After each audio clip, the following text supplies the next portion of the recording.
Good morning, everybody, and thank you for those of you who are joining us. First of all, apologies. We had the strangest glitch ever, and all the times we've been doing this, this has never happened.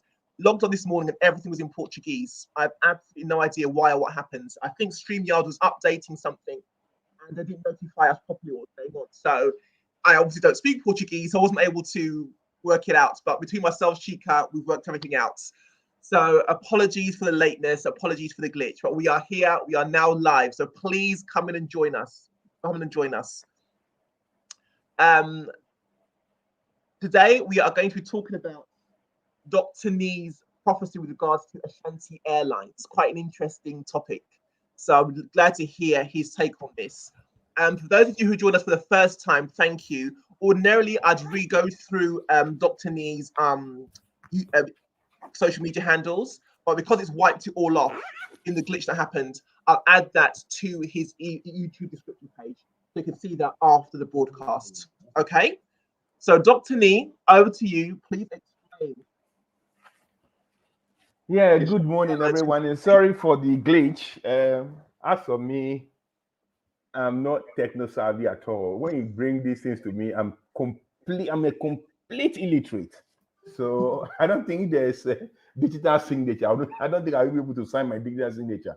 So today I'm talking about the Ashanti Airlines and Ecofederalism, my prophecy. Very interesting topic. You know, on Wednesday, Uche asked me, what are we discussing today, this Saturday? And I said, so many things on my mind. But just as we spoke, a friend of mine, we were mates in pre-sec, mates in medical school. And when we were doing house job, I was in room 1, he was in room 2. He's a typical Ashanti boy. He called me and we started talking about these Ashanti Airlines. Funny enough, one of the major partners, Oforisapon was my junior in pre-sec. When I was in lower 6, he was in form 4. Actually, we're in the same house, Accra House. And I know the young man very well. So he told me, oh no, it's Enesapon. It's the guy in your junior. I said, wow. Anyway, so then I went back to Uche. I said, Uche, okay, I think I'll discard it because it's very important. Fundamentally important, because I actually said this was going to happen or this should happen. Now, for those of you who have read my book, Afrimocracy, and you have the book with you, you can turn to page 8. I wrote this thing in 2015, but I published this book in 2016. And the subtitle was Anoche in the Gulf. Anoche in the Gulf. Anoche was the founder of the Ashanti Kingdom. Well, together in Osseto to his friend. Anoche in the Gulf. And this is what I read. That is what I wrote. In December 1971, 7 Emirates in the Gulf decided to form a federal state called United Arab Emirates. The largest and the wealthiest emirate, Abu Dhabi, became the capital city-state like Kumasi. The emir of Abu Dhabi became the president of the new state like the Santihini, and the emir of Dubai, the second largest city-state, became the deputy president and prime minister of the state like Mamponghini. The total population of the 7 states was less than 500,000 in 1971.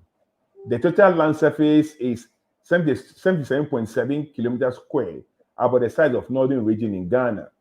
This defeats the argument of those who say that Ghana's population of 5.5 million at independence was too small for federation. United Arab Emirates federated with less than a tenth of Ghana's population in 1957, and on a land less than a third of the size of Ghana. The current population of UAE is 9.3 million. 7.9 are migrants. It's still a fraction of Ghana's population. Federation is not about population and land. It's about self-determination for subnational entities within a national framework. When you fly in Emirates, know that it is a state and not a national airline. It belongs to the state of Dubai in federal UAE. In the eye of my mind, this is where the prophecy is. In the eye of my mind, I can see Western region having its own shipping line and Northern region its own airlines. What one man has done, another man can do it, Marcus Garvey. The Arabs have done it in the desert. we can also do it on better land.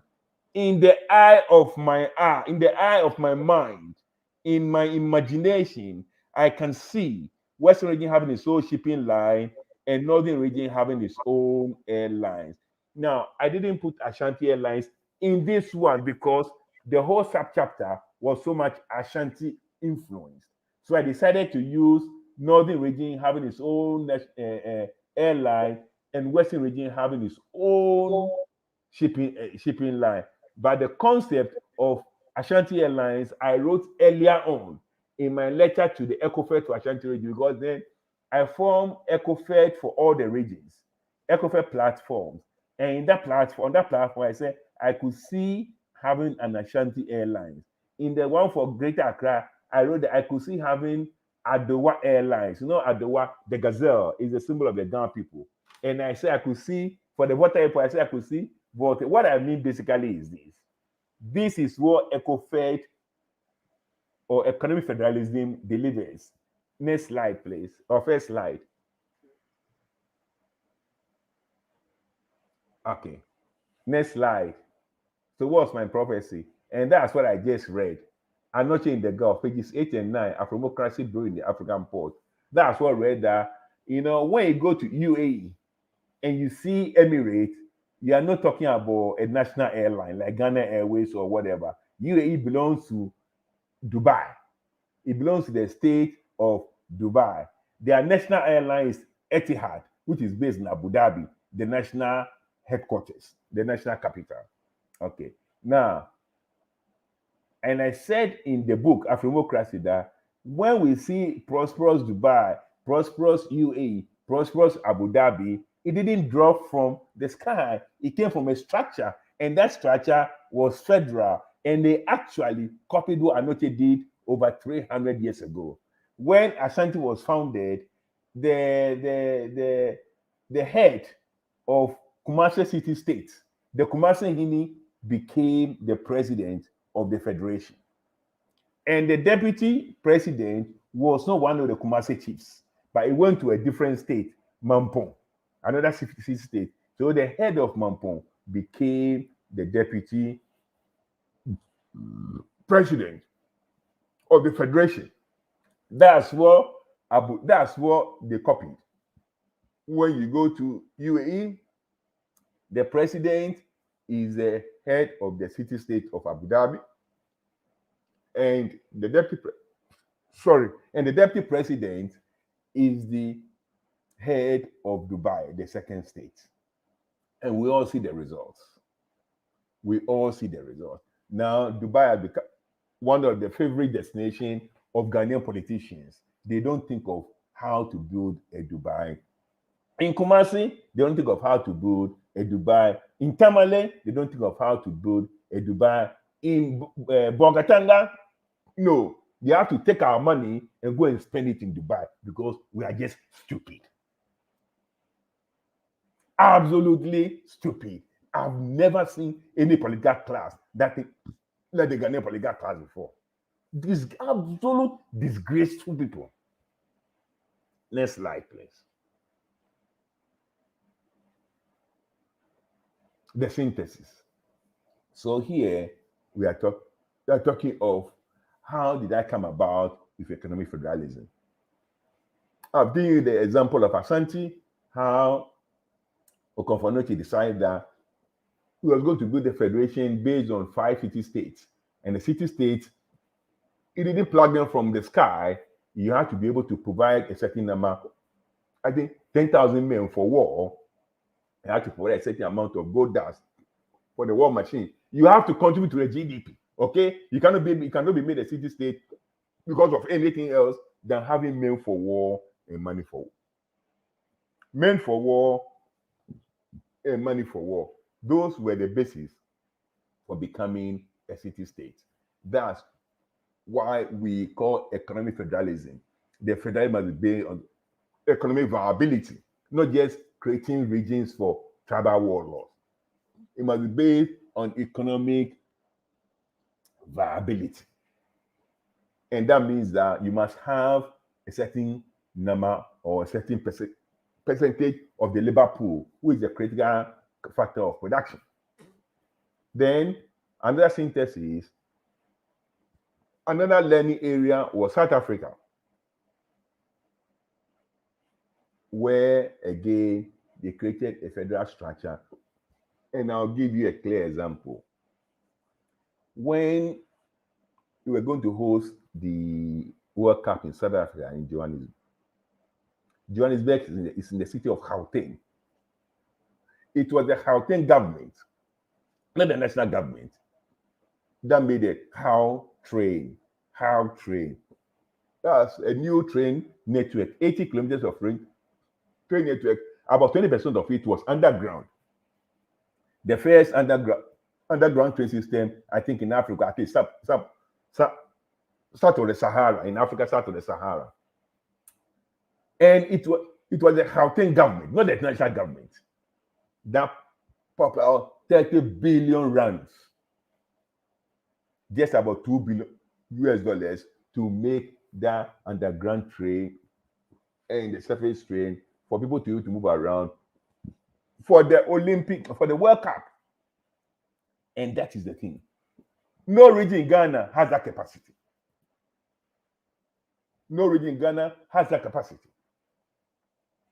But when you have a federal system, the states are giving that capacity. And that's the reason why we have to go there. The other one is Australia.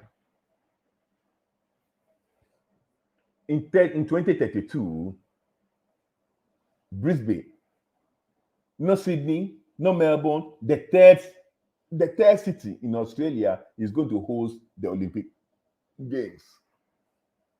And already the state government is going to give 2/3 of the funds, and national government 1/3 of the funds. That is what federalism does. It's not about Ashanti nationalism. It gives the state the scope to generate money for themselves and by themselves and of themselves, so that they could sponsor things that are to state benefit. They believe that the Olympic Games is going to bring billions of dollars into the state. So they're prepared to dig deep and sponsor it, 2/3 by the state, 1/3 by the national government. That's what federalism is about. I've given you Ashanti example. I've given you South African example. I've given you Australia example. I've given you UAE example. And of course, Switzerland too. It's a federal state and the richest country per capita in the world. So this is where I got all the ideas from.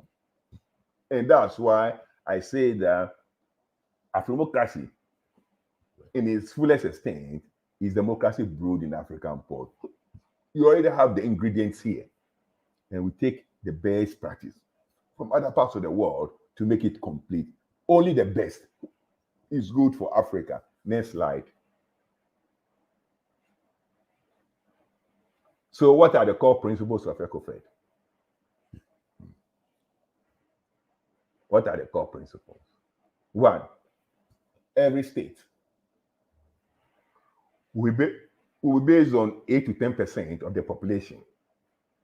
Okay, so that means that Kumasi and Accra, which have reached this threshold already, will become city states. In the end, we're going to have 11 states in Ghana. And each state will have 32 MPs. Okay, and each state will have State Executive Committee, or SEC, of a premier plus 6 commissioners, or what you call mini ministers. Oh, I've got this acid reflux. It's like, look, I've got a biological glitch this morning from the 10 guard glitch. All right, so we have State Executive Committee of a premier and 6 commissioners.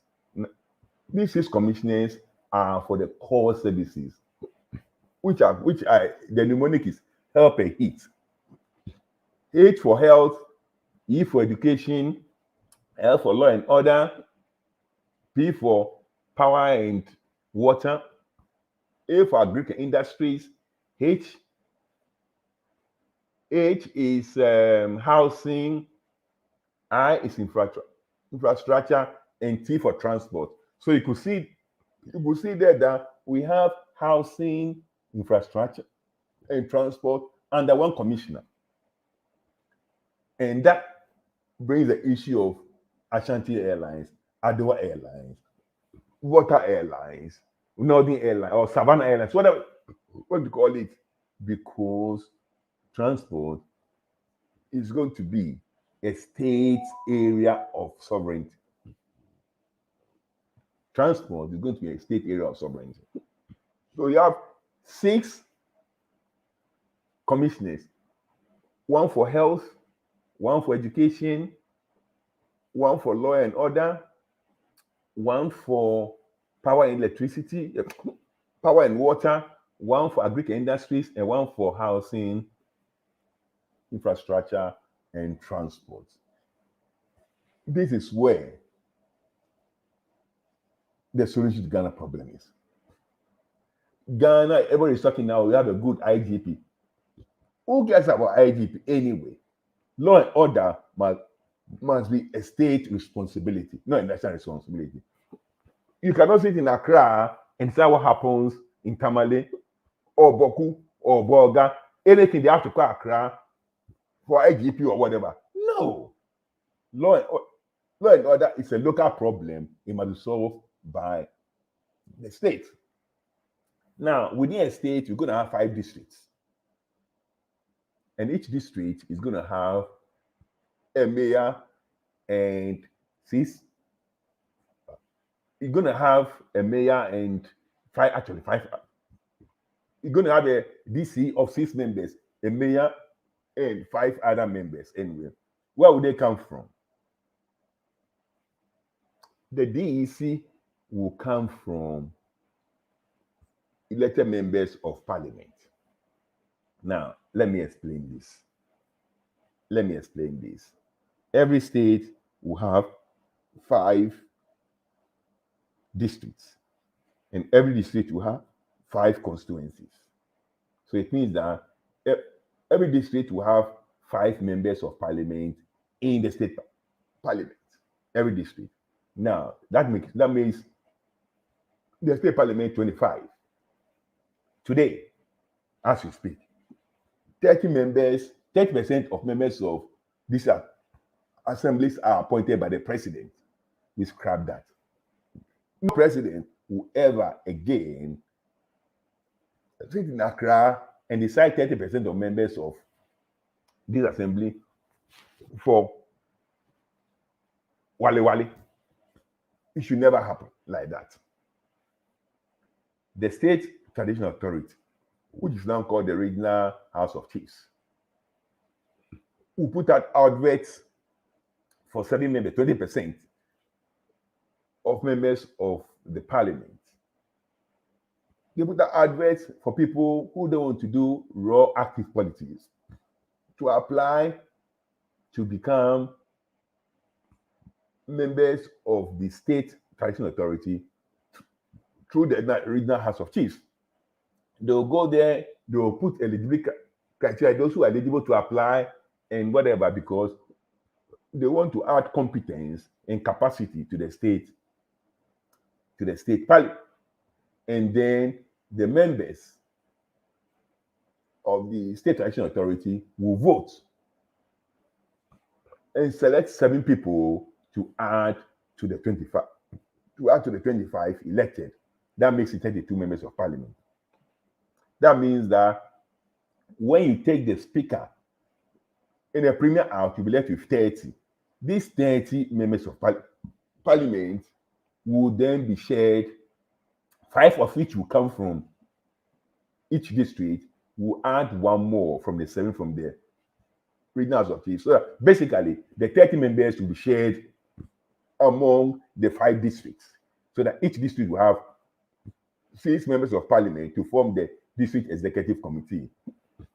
No longer will the president elect or appoint the mayor. The mayor are the elected members of parliament. The mayor and the district executive committee will be those MPs elected from the district plus 1 national from the regional house of chiefs. And these 6 people they will supervise service delivery in the district. So, for instance, the 6, you have a spokesperson for health. And for instance, a district, you have a spokesperson for education, the district. You have a spokesperson for law and order, whatever. All the 6 core areas, you're going to have a district, you're going to have a spokesperson in the district who actually supervises the delivery of that service. So, from the district level to the state level, we are going to use elected members 100%. And at every level, each elected member has the executive responsibility, either at the state level as a commissioner or at this level as a spokesperson. All right. Then one of the core principles is devolution of opportunities and services. Once you are able to create these new states and their new capitals and the new district and their new capitals, and everybody is not coming to Accra for everything, and you are going to share the VAT money, the VAT, you're going to fund them live on the VAT money. That if a state is 3 million people and it gets 3 million cities, if the state is 2.5 million people, you will get 2.5 million cities from the VAT. So you're going to be pro rata. And of course, you also have retention of income tax and other things. But basically, where the situation where we spend 60-70% of the budget on Accra is going to cease. And once that ceases, and states become viable, state capital become viable, district capital become viable, you're going to spread opportunities and services. Next slide.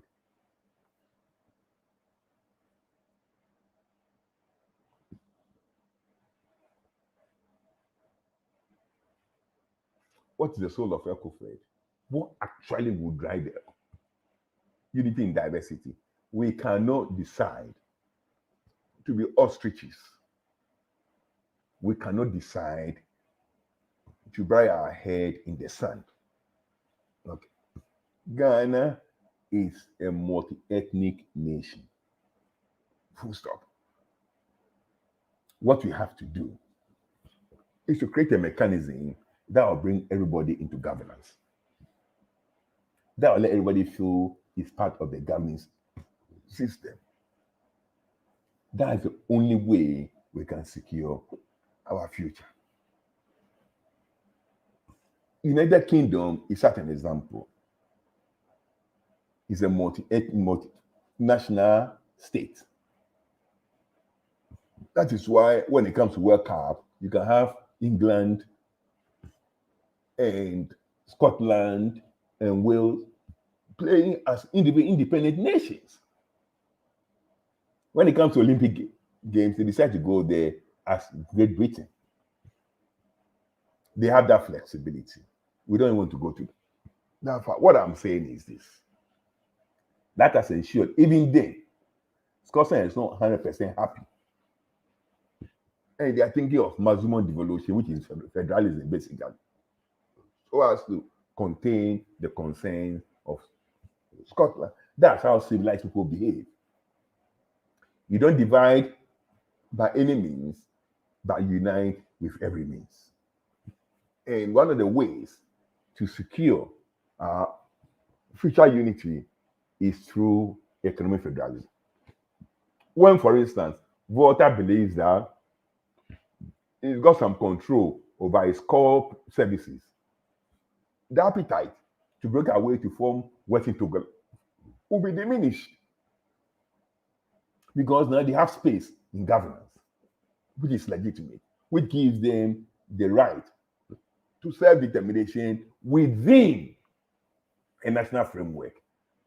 So that if water entrepreneurs like Ecofed want to start water shipping line, he can because transport is a state area of concern. If Kwame Despite was Ashanti Airlines? 100%. 100%. Even now, 100%. How much then? How much more then?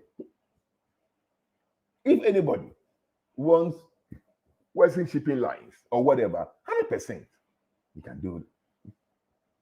If somebody wants to start Adowa Airlines in Accra, he can do it. Because the license to operate will come from the state minister or commissioner for transport. And when you do it that way, everybody feels that it doesn't have to be an Achem if I'm is in power, or it doesn't have to be a Northerner if Mama is in power, or it doesn't have to be a Gun if I'm in power to get a license to operate a national airline. You feel that everybody will feel included. We have to find a mechanism not to divide ourselves, but unite us in our diversity. It's one of the souls. Now, and nobody should lie to himself. Okay, if you have a strong Ghana state, strong Ashanti, strong Ede, strong Fant, strong Dagomba, strong whatever, if you have strong foundation, the eventual house will be strong, not weak. Some people are from this dirty habit of criticizing everything that does not come from their side of ethnicity. We are not going to go anywhere. I want a strong Ashanti. I want a strong Ga. I want a strong Dagomba. I want a strong Ede. I want a strong Fanti. I want a strong whatever, because if each of these blocks is strong, the house itself, the Ghana itself is going to be stronger. We have practiced what we applied for how many years? 65 years. And look at where we are. Now, we've been downgraded by Moody. Now we are a C-rated economy. Only today, when I woke up, I've got two WhatsApp messages that Ghana is now C-grade. Only 2 days ago, I made a video about this. My fear has come to pass. Ghana C-grade. Together with Sri Lanka, a country that underwent civil war for 26 years. They are just one notch below us. A country, a war-ravaged country, we are in the same column with that war-ravaged country. This is what you have done. 65 years of independence. And Einstein said what? If you do the same thing until you get a different result, then you are insane. We cannot follow the same structure and think things will be different. We can't. We can't. And the only way we can solve Ghana's problem is to go back to the drawing board and create a new system, create a new structure. That things like Ashanti Airlines will not cause headache to anybody. So it's not going to be only Ashanti Airlines, it's going to be other airlines. It's going to be other regional-based business initiatives. But now, some people have started airlines, call it Ashanti Airlines, and it's a problem for others. I just can't understand. What should they call it? What should they call it? I just don't get it. I just don't get it. Here we have Greek Bank, Bank of Greece. We have Bank of Greece here in Melbourne because Melbourne is the second largest Greek city apart from Athens. And the Greeks here decided to have Bank of Greece within Melbourne. Nobody's complaining. Look at where Greece is and look at where Melbourne is. So why should people complain if there's Ashanti Airlines in Ghana? We have a problem. We have a problem. But you see, if Ghana was federal, and this guy decided to have Ashanti Airlines flying from Kumasi, there'll be no trouble. But I saw it coming. In the eye of my mind, I could see then regional based big businesses like shipping lines and airlines. And here we are today. I welcome the Ashanti Airlines initiative 100%. But there is a problem. Next slide.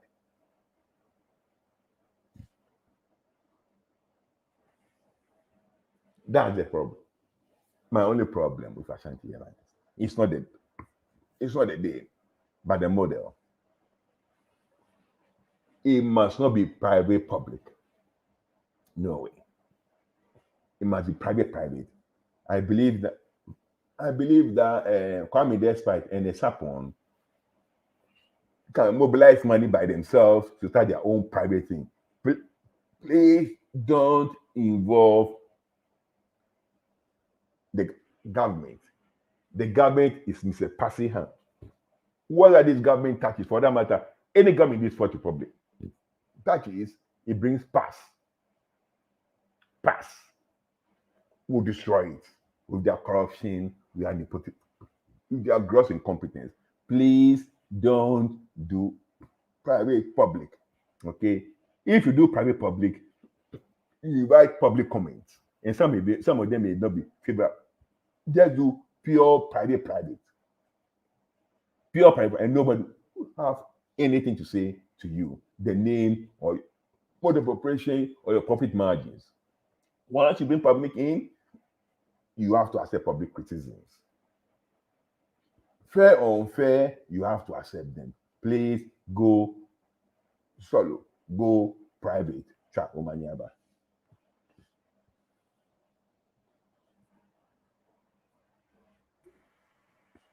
Thank you for that, Dr. Nii. Thank you. And thank you to those of you who managed to join us. Not many of you, unfortunately, but we thank you for those of you who are able to make it. So far, we have this from Shika. With this name, Ashanti Airlines, wouldn't it put off other ethnicities from patronizing the airline? It shouldn't. Why should it? What name should they use? Ga Airlines or Dagoma Airlines? It shouldn't. The Ashanti guys want to start a business. They name it after their ethnicity. What's the big deal? I have an account with Greece, Bank of Greece. I have an account with Bank of Greece. If Ghanaians in Ghana too can have they can make a Bank of Ghana here. No problem. We must go beyond this. But what name should they use? There is a Ghana Airways already, isn't there? They're cremated. Oh. Okay. Yeah. They don't have to use Ghana Airways. Mm-hmm. The name Ghana hasn't done anything good for them to use Ghana Airways. Okay, let's be very clear. Ashanti has survived over 300 years. It's a formidable entity. 154 monarchies recognized by the United Nations. The name has respect. It commands enough whatever. People should not feel bad up. You can have every airlines or butter airlines. So nobody is stopping it. Okay, that was the only question we've had so far because, unfortunately, because of the glitch, not a lot of people managed to make it over here. That's the only question we've had. And she could just say, "Can we play your video on the E?" I think the video you made the other day. I don't think it's going to take a bit of a while to load it up on here to do that. So,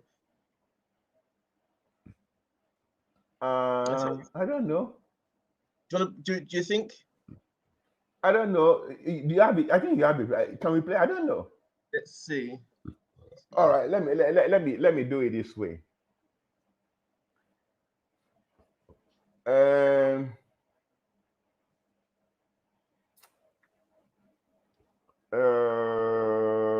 Let me see.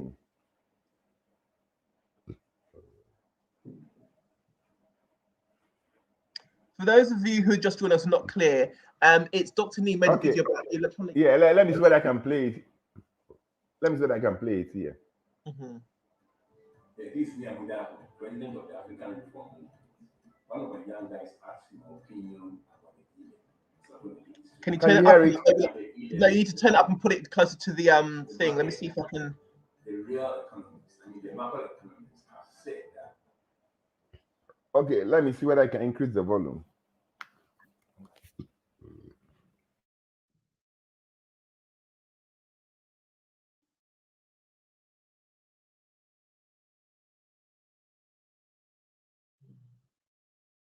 Yeah.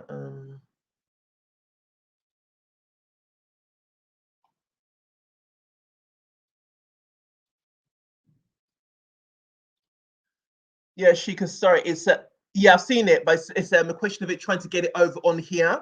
I mean, I can play it and let's see if you can listen to it, but you're able to see it. You need to be able to see the image as well.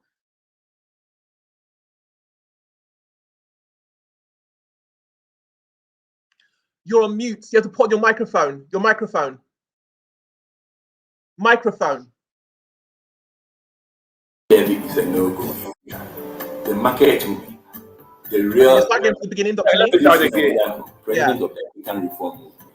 One of my young guys asked him my opinion about the e-levy, so I'm going to hit it straight away. Now, the e-levy is a no-go area. The market will be the real economists, I mean the macro economists, have said that if this e-levy passes Parliament, they're going to overthrow the pickpocket government. E-levy is a pickpocket way of trying to finance budget deficit. Okay. Now, let me just make this point very clear so that nobody gets confused. At the moment, Ghana is rated B- by Fitch credit rating raters and also S&P. Now, we are at the bottom of the junk rated economies. To be a junk rated economy, you must be BB plus or less. So we are not BB plus, we are not BB, we are not B, we are B minus. From here, we are going to where? C, to go and join Sri Lanka, the only country in the world that uses more of its revenue to pay interest on loans than Ghana. That's only one country, Sri Lanka. This year, we are going to use 46% of our revenue collected to pay for interest on loan, not the principal, just the interest. We are beaten only by Sri Lanka. Now, and this 46% includes projected revenue from e-levy. If we take the e-levy out, we'll be using almost 50% of our revenue to service our loan, to pay for interest on the loan. And that's what the government doesn't want to do, because it will send us straight to C credit rating. We're already very at the bottom of the junk rated economies. They don't want us to go further. We'll be sinking further into the bottomless pit. And that's their fear. It's got nothing to do with road construction. We get 2.4 billion cedis a year from road construction tax put on your petrol, put on the petrol you consume. Each kilometer of road is 1.5 million cedis. So we can actually build 1,600 kilometers of road every year if we use this money. Now, that money is not even used for the road because they use it all to finance deficit. And that's what this e-levy. Do not let anybody deceive you. The e-levy has got nothing to do with anything. It just wants to improve the baseline of our revenue. So that we will not descend further into the bottomless pit. And that is not going to happen, because the best way to do this is to cut expenditure. They can cut their expenditure by 20-30%, but they know they can do it. All right. E-levy is a no-go area. They bring it on, people will react, and they know what can happen. This is West Africa.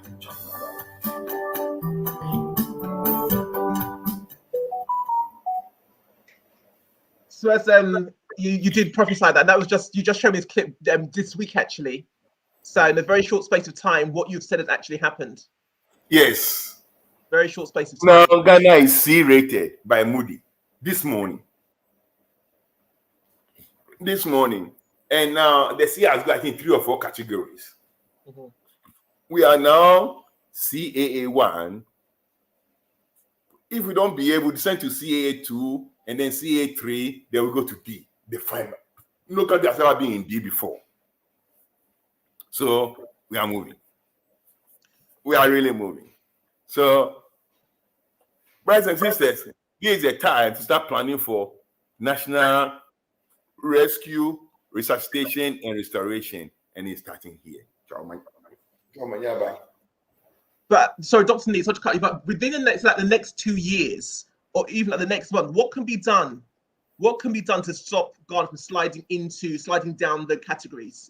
What can be done? First of all, effective governance. Cut expenditure. You see, because all it's about risk. Okay. All it's about defaulting on your payment and stuff like that. If your income is X, by the time to spend X times 3, obviously you can't. You are spending half of your revenue to pay interest, not the principal. How are you going to go forward? How are you going to go forward? Nanaka has 26 new regions and I think 16 new districts. Pay all these people for doing nothing. We have to if we cut our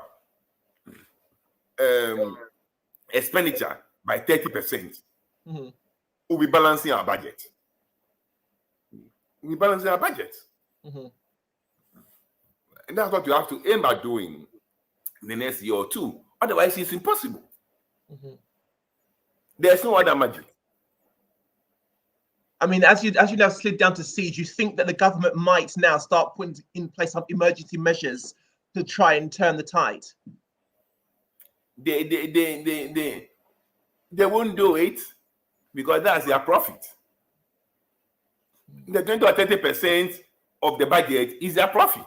We all know that. This is Ghana. Even if you ask somebody to buy this bottle of water for you, if it's 1 cedi, the person come and tell you it's 1 cedi, 20%, you put 20% on it. That's how we do things. So that 20% I'm talking about is you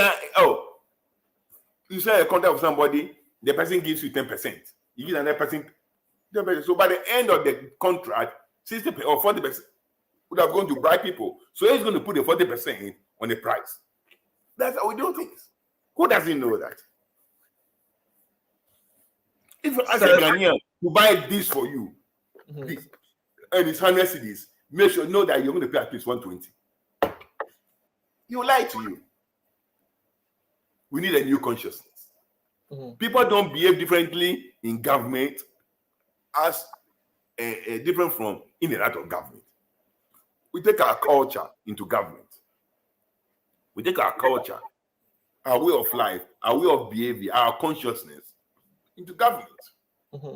The average Ghanaian, if he's doing business, he will come and buy this thing from you on credit, sell, and then come and pay you the money. That's how we do things. The same thing in government. After 65 years of government, after independence, we still buy cocoa from syndicated loans. We don't have money, our own money that will buy the cocoa with. Go and get the money, buy cocoa, go and pay them, and take it. That's the way we behave at all. And we take it to government. Everything you see there is inflated. Every price. 20, 30%, something 40%. Then some applies to the budget. They know that. Everybody knows that. Those people in the position, they knew that when they were in government, they were doing this. We need a new mindset. Otherwise, it's going to crash. So you're saying within the next, 18 months is a long time, but just say within the next year, what do you anticipate with regards to how things are? Like I've been telling you and everybody, I don't know how they are going to read the 2023 budget. I can't see how. With my little mind you, me, I don't understand a lot. The little I understand, I just can't see how they are going to read 2023 budget. I just can't see unless they come and tell me that they are closing all these, all these useless disassemblies, all these useless regions they've created. They are closing all these useless embassies they've opened. And they're going to shrink our budget, expenditure by 30%. I can't see how they do it. I just cannot see a way out. They're going to be printing money and the city will be dropping. Now, for those who don't know, Our foreign reserves is $9.3 billion, okay? Equivalent for only 8 months of imports. Okay. Now, people should get this point clear. Our foreign reserves is good enough for only 8 months of imports. They are going to use money from this reserve to support and stabilize the city. 150 million every month. If this stretches to a year, it's $1.8 billion. Now, $1.8 billion basically is almost 2 months of imports. So they're going to shrink that if it remains 1.8, they're going to shrink our reserves from 8 months of imports to 6 months of imports. All right. That is dangerous. Those who don't know, I want you to know that is the state of your economy.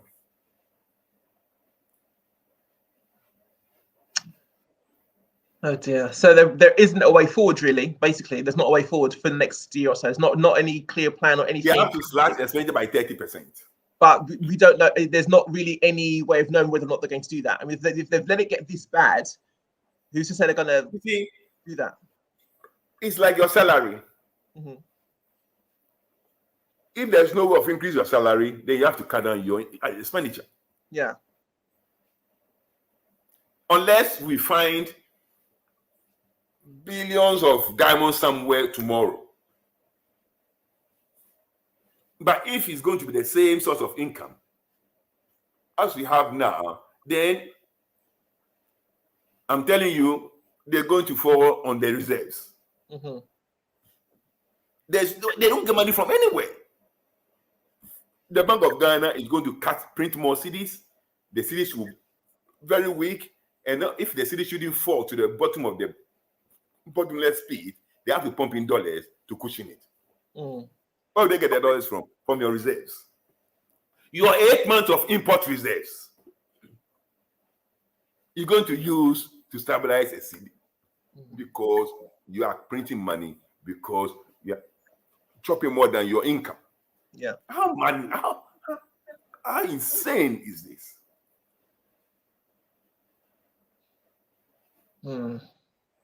It's kind of sad to have a conversation where there isn't really a way forward, and you're kind of at the mercy of people who just don't seem to be able to make smart decisions. You see, if I were the president today, I'll not the way for it tomorrow. I'll cut expenditure by 30%. It's very easy. They know it. Because I don't need that profit. If I cut the expenditure by 30%, I think it will drop our expenditure to about 136 times 70 to just under 100 billion.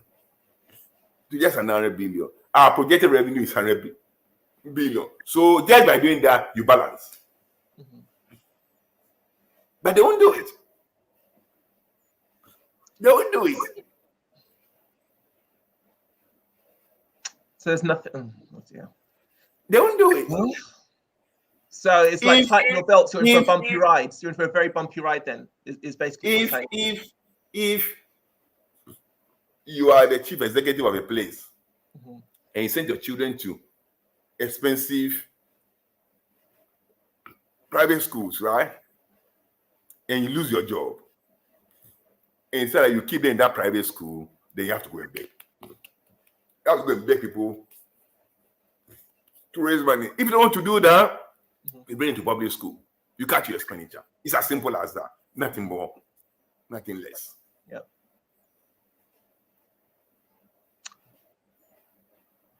Oh, okay. Well, otherwise, unfortunately for them, that's why they are so desperate with the E-levy. They didn't want to go into the C-rated economy. Now they've gone there. They've gone there now, yeah. They don't want to descend further. So they'll be very desperate with the E-levy because they need to prove that to be credit worthy, they can have the means for internal mobilization of funds. But it's not going to happen. There's a question here from Shika. Cutting government expenditure is always very unpopular. How will you deal with that? It depends on where you are. Of course, if you want to cut health, education is going to be unpopular. But if you want to cut buying machinery, it will be very popular. Mm-hmm. And that's what will happen. We'll run Ghana with 25 ministers, no deputies. Mm-hmm. In the whole country, 25 ministers. We have only 55 districts, not 260. And we have only 25 embassies, not 55. Mm-hmm. We'll cut all those things almost immediately.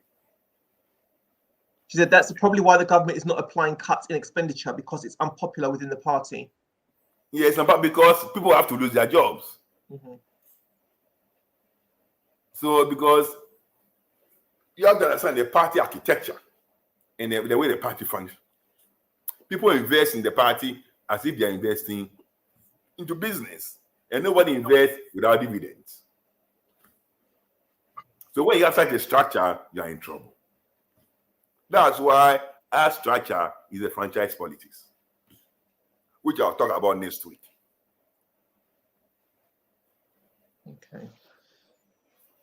Okay, so those are all the questions and comments, Dr. Nii. That's everything for today.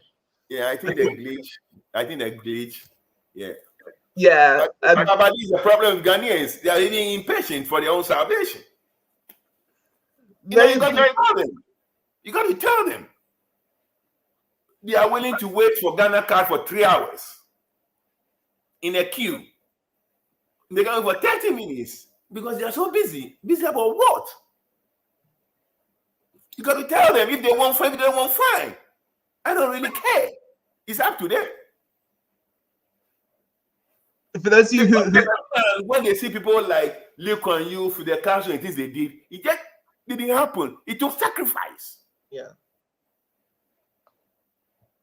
For those of you who are joining us for the first time, what happened was we had like a major glitch this morning and it took us a while to get it sorted out. So that's why a number of the people who normally are on here aren't on here. But yeah, it was only half an hour.